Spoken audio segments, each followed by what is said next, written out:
The most important thing was that when you stand on a stage, when you're projected onto a motion picture screen, the things that you do and the things that you say will have an impact on those people's lives. And with that comes a sense of responsibility. If you wait for a director to tell you what to do, then you've lost. That it's not the director's responsibility, it's ours as an artist, that in this profession we are artists. Stanley Kubrick as an independent filmmaker is probably the most independent filmmaker ever to get behind a motion picture camera.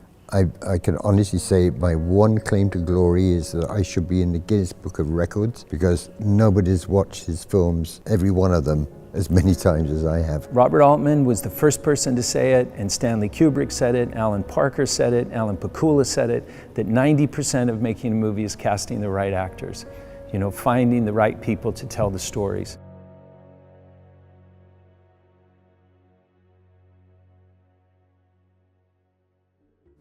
My profession, that's an interesting question. I think it was my history teacher said that people that profess to be something are not as good as amateurs, because amateurs have a natural ability and a natural inclination. So I'm Matthew Modine, and I'm an amateur. I'm the youngest of 7 children, and as you say, my father was a drive-in theater manager. We did have some theaters when he got transferred to Utah. We had a beautiful theater called the Lyric. It didn't seem to be something that was far away from me, but I did go to see movies and thought of them as kind of documentary films, not theatrical productions of fantasy. So when I saw Sean Connery in James Bond, he was James Bond. And then I saw him in The Man Who Would Be King. And then I began to realize that there was something about this profession of being in the movies that was different than what my imagination had led me to believe. And then I saw a documentary film about the making of Oliver. Mark Lester was learning to sing and dance with the other children. That's a profession. That's something that people do, you know, that they learn to sing and dance, and then they act in front of the camera. And I said, well, that's what I'm supposed to be doing. Now, the interesting thing about this story is when I was about 10 years old, I told my aunt, Alice, she started studying ballet and acting with members of the group theater. Subsequently, she didn't become a ballerina or a successful working actress, but she never lost her passion for the arts. So when I told her when I was about 10 or 11 years old that I was considering being an actor, she took me to a used bookstore here in Los Angeles and bought me a book by Konstantin Stanislavski called An Actor Prepares. Of course, I couldn't pronounce Konstantin Stanislavski, and I had no idea what the contents of that book were about, but I tried to read, and I kept that book with me. And when I was 18 years old and I moved to New York City to study acting, I had that book with me, and I became a chef at a restaurant, and I'd hear the waiters talking about Ibsen and Chekhov and Tennessee Williams and Eugene O'Neill and Arthur Miller, and I realized that I wanted to go into a profession that I didn't know anything about. So I asked one of the waiters, who was an actor, where could I learn about those people? And he said, you should go to Stella Adler. She'd really like you. I went in to meet her, and she said, if you've come here for me to teach you how to be a movie star, you should turn around and leave right now. I don't teach that. If I'm lucky, I'll teach you to be a human being. Little did she know, or little did I know, that book would lead me to somehow magically to this woman, Stella Adler, who had studied with Konstantin Stanislavski, was a student of his. I just thought it was a magical way of my aunt opening the door to something that would happen 8 years on in my life. Hey, listen, you're no doctor, are you? I just want to make sure he doesn't have to go to the infirmary, then I'll leave you alone. I know what Martin needs. Yeah, I'll bet you do.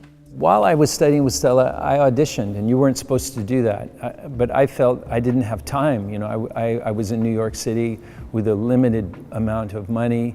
I had no support from my family. The idea of moving to New York City to become an actor was the most absurd idea. My father was terrified that something horrible was going to happen to me in New York. I took the lessons that I was learning in class and applied them to real life situations with auditions. And then I had a call to go to meet Robert Altman to audition. I auditioned at least 7 times, and he had me play different roles. And it was lots of different actors that I read with. And then finally I said to Bob, I said, you know, I can't do this anymore, man. It's making me sick to my stomach that, you know. He goes, don't worry, you're gonna be in the movie. And I said, yeah, what am I gonna be, an extra, like a background performer? He goes, no, you're gonna play Billy. And then I was like, oh my God, you know, I'm gonna be in a Robert Altman movie. And it was an extraordinary experience to be working with Robert Altman on such a powerful play that was made into a film. I realized that a film director is like a conductor. That Robert Altman was the first person to say it, and Stanley Kubrick said it, that 90% of making a movie is casting the right actors. You know, finding the right people to tell the stories. That my job is if I play the violin, is not for the conductor to tell me how to interpret this piece of music. It's my job to go home and practice and learn what Beethoven was trying to say, what he was trying to make the audience feel when they listened to his music. A conductor's job is to assemble those people in the orchestra as the conductor to say, you know, now a little bit softer, a little bit louder, now, you know, and to conduct the orchestra into a symphony. That's what Robert Altman was. He was a great conductor.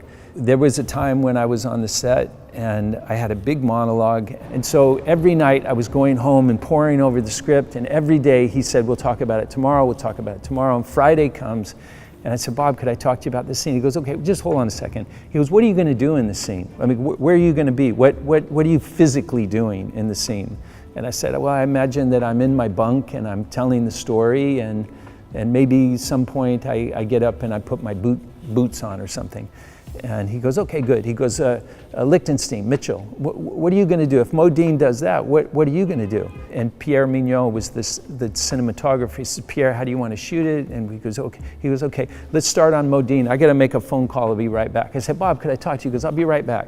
And he comes back and he goes, okay, let's shoot. And I was gutted. I wanted to start crying because I never got the chance to speak to Bob about the scene. And he came over and he sat down on the bunk with me. And he said, you see, kid, if I was interested in my interpretation of the role, I would have played the part. He goes, I hired you because I think you're a terrific actor, and it's your responsibility to interpret the role, and you did a great job. And it just was an affirmation and a reaffirmation of what Stella Adler had said, that it's not the director's job to tell you how to interpret a role. That's your responsibility. You create the foundation for that point that you're bringing to life in that moment.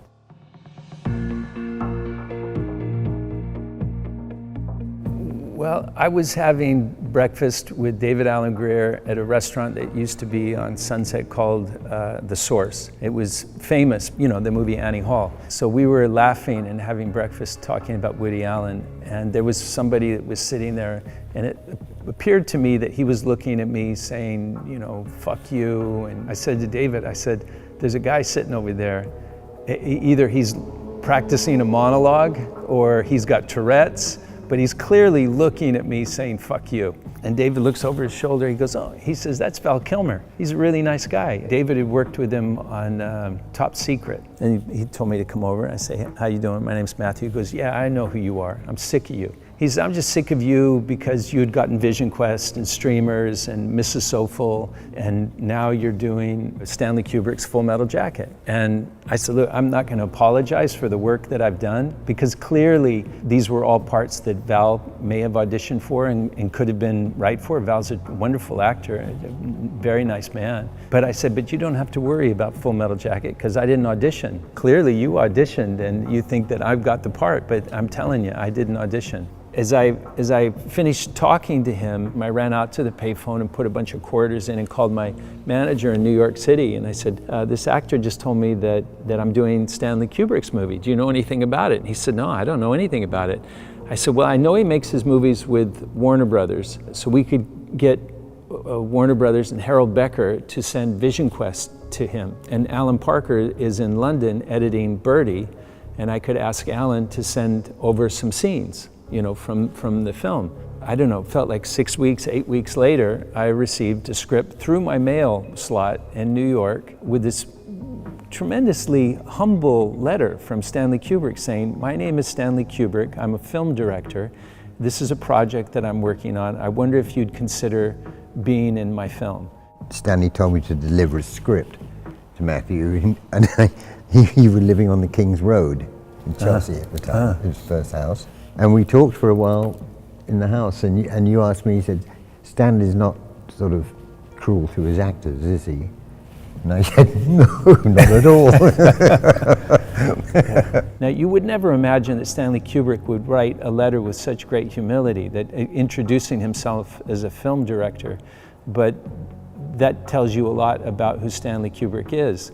I read the script, which didn't read like a script. It wasn't formatted like a typical motion picture script. It read more like an idea for a screenplay.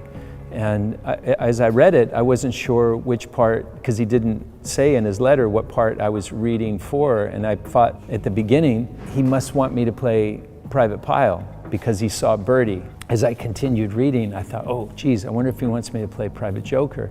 That would be awesome. That's such a great role. And the script always changed. It was never the same. Something could change inside the scene from the rehearsal that we were doing.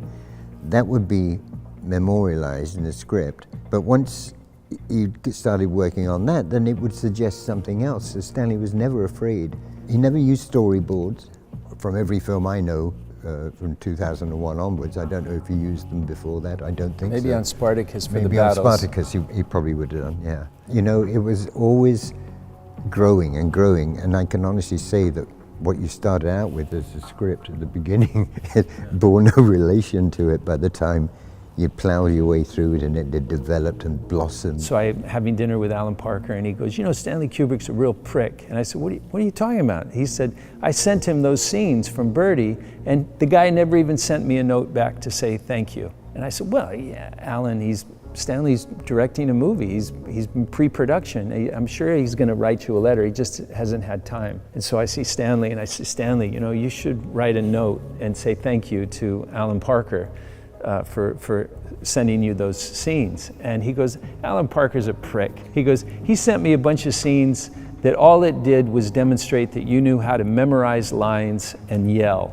And he said, "Lucky for you, at the end of the scene where you were screaming and yelling, there was a quiet scene with you." He said it was that. He said it was that quiet bit of acting was why I hired you, because it was interesting to look at you and look inside of your mind and see you. It was an important lesson for me, because if I was going to pick a scene from a movie to send to a director, I'd pick something that was very dramatic and loud and noisy and showing your muscles. It was a quiet bit of acting, of listening to what's going on inside of your brain, that made Stanley interested in me for the role of Private Joker. Does this mean that Anne Margaret's not coming?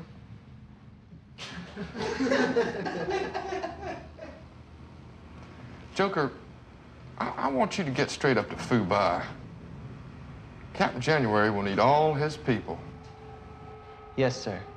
You know, I've read a lot of books about the indoctrination that young men go through, young women now today also, in the process of stripping away individuality so that you work together as a unit. It's an important part of the process so that you become part of a group, of a unit, that you have each other's back. I think that what I was imagining when that was going to happen to Joker, that he begrudgingly was giving up his individuality to do something that he wasn't sure of why he had done it. So Joker, you know, at that time, there was a draft in the United States. So you have to imagine, why did Joker join the Marines? You know, what was he looking for? You know, did he want to be a combat correspondent? Was he somebody who was a fan of Ernest Hemingway? And, you know, that in order for Ernest Hemingway to write the great American novel, he felt that he had to go and experience something and live something. I had read Michael Hare's book, Dispatches, Errol Flynn's son. There was a story about in his book, but Flynn had decided that The photographs and the stories that were being told about America's involvement in Vietnam were always from this perspective. So he thought what would be interesting was to go on the Vietnamese side and see the Americans coming so that he could tell that, show that perspective of what it was like to be on that side. Those were kind of things that I thought were exciting and influential in my portrayal of Private Joker. The Marine Corps does not want robots. The Marine Corps wants killers. The Marine Corps wants to build indestructible men without fear. Stanley's one of the most misunderstood film directors in the history of cinema. Stanley was a completely collaborative director, which is contrary to what so many people think. They think that he was fascist on his set and demanding everything be done a certain way. And the thing that's truthful about Stanley is that he expected and demanded the best from every single person that was working on the set. On Stanley Kubrick productions, a call sheet was a suggestion for what we might do tomorrow. It was certainly by no means what you were going to accomplish. We may shoot something completely different. You can't isolate any one of the parts of the process that go into what you see as the finished thing. One thing bounces off another and bounces off another, and there's a growth in what it is you're doing and what it is he's doing and what he's finding because of what you're doing. And it was a really symbiotic relationship you had on, with Stanley as an actor. I've never worked with anybody in television or film that worked for me as closely as you work with a stage director. You find things in such a different way, and it's not like you have to come with any preconceived ideas, because it's better if you don't, really. I think actors learn that quite quickly when they were, after the first meeting with Stanley. We had probably filmed at that point for about 6 weeks, and I don't believe that we accomplished anything that was on the call sheet. And I started feeling, as one does, because of ego, that it must be me. I must be failing Stanley. I must not know what it is that I'm doing. I got very emotional, and I said, Stanley, I feel like I don't know what I'm doing. I feel like I don't know how to portray this character. And he said, look, man, he said that I don't want you to play anything. I just want you to be yourself. One of the mistakes that people make in their lives, whether they're film directors or writers or actors or in most professions, is trying to be somebody else. That the most difficult thing in life is to understand who you are, be comfortable who you are, and allow yourself to be who you are. So the best direction that I received from Stanley Kubrick was one of the first shots in the movie that we shot was me walking through the palm trees, and Stanley came over and he said, act scared. Now that may sound simplistic, but it's actually perfect direction. And I chose the way I wanted to be scared. What I wanted to do was be able to splash blood on the audience so that we could all feel the responsibility of what had happened to not just Joker, but Joker being emblematic and representing every young man or young woman who goes to fight in a war and has to take another person's life. That I wanted them to feel the responsibility of pulling the trigger, to see what people call the 1,000-yard stare. I believe that Stanley Kubrick and I accomplished that in that moment at the end of Full Metal Jacket.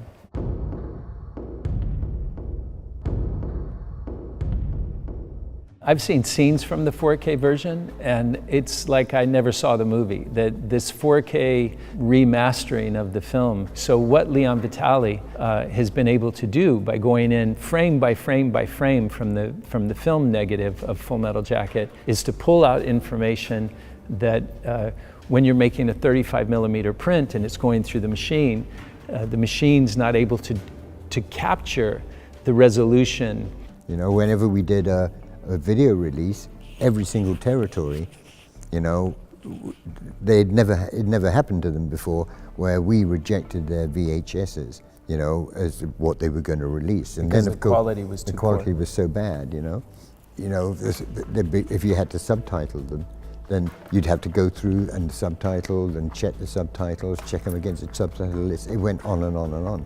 Doing a 4K remastering, digital transfer of the film is what Leon's able to do. And because he worked with Stanley Kubrick for 40 years, Leon was the only person who understands Stanley's library, who understands the passion of Stanley Kubrick.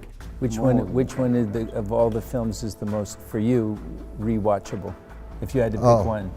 I can't say it because every time I do a transfer, I mean, I'm into it as it is. You fall in love with that that one. Yeah, it's like asking me what's my favorite Beatles album. I couldn't tell you. He's always asking himself, what would Stanley do, and what would Stanley accept, and he won't allow something to be done that doesn't reach those standards. I think it's unfortunate that had Stanley still been alive now, and with Netflix, I think that he could have realized the dream of telling a 15-hour story or a 100-hour story, a Game of Thrones length story about Napoleon's life. I mean, people kind of peg him into this, he would have eschewed working in digital and in film, and shooting digital film.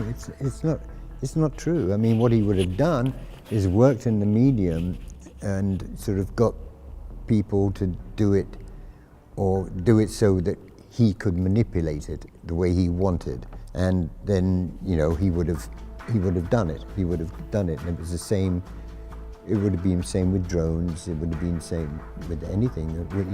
Every time we got a new color stock, we were having to change ways of thinking about lighting, and if it was good, he loved it. The business has changed so much since I came into it. There wasn't streaming, there wasn't YouTube. There was theater, there was television, and movies. There is no greater tool for an actor than working in live theater, reading plays. The experience that you get from working in a theater and performing for a live audience, there's nothing better to teach you how to capture an audience and be able to hold their attention. That's another thing that for young actors that might be watching. You must never repeat something that you don't understand what you're talking about. So if you're talking about somebody's spine and the brain and nervous system, you better go do your homework and have an understanding of what it is that you're talking about. Otherwise, the things that you say are going to sound hollow and empty. That you have to have an understanding of what it is that you're talking about. Otherwise, you're just repeating words. What's the loudest note in music? And people always try to guess, that it's an E, it's a this, it's that, and it's not. It's silence. That, in bum bum bum bum, bum bum bum bum. It's that silence in between those two phrases that creates the anticipation of what's going to come next. That when you're acting, think of yourself as a blank canvas, and what is the thing that you're going to put? Because every gesture that you make, every pause that you take, if you speak loudly, if you speak softly, all of those things mean something.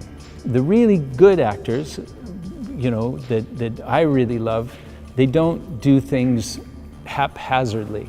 They move because there's a reason to move. Think of it as a game of chess. If you just move your pieces around, you're probably not going to be very successful at the game. But if you move strategically and move with two moves in your mind about what you're going to do next, of how I'm going to retaliate should you move a certain way, then you start to understand the craft of acting. Then you start to understand the craft of motion picture making and film editing, and and what a musical score can do to those things when they're all put together.